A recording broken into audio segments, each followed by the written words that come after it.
Good morning to all. നമ്മൾ ഇന്ന് ഈ വീഡിയോയിൽ ഡിസ്കസ് ചെയ്യുന്നത് 2022 നടന്ന UPSC ക്വസ്റ്റ്യൻ പേപ്പറിലെ ഫിസിക്സ് ക്വസ്റ്റ്യൻസ് ഏതൊക്കെയാണെന്നാണ്. അതിലെ ആദ്യത്തെ 4 ക്വസ്റ്റ്യൻ ആണ് ഇന്ന് നോക്കുന്നത്. ക്വസ്റ്റ്യൻ: വൈദ്യുത ചാർജിന്റെ യൂണിറ്റ് എന്താണ്? ഉത്തരം കൂളോം.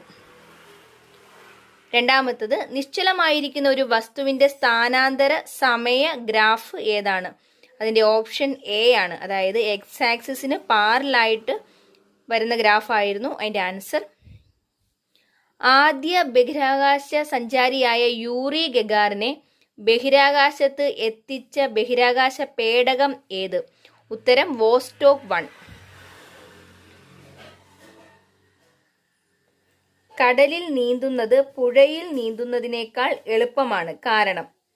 ഉത്തരം കടൽ വെള്ളത്തിന്റെ സാന്ദ്രത പുഴയിലെ വെള്ളത്തേക്കാൾ കൂടുതലാണ്.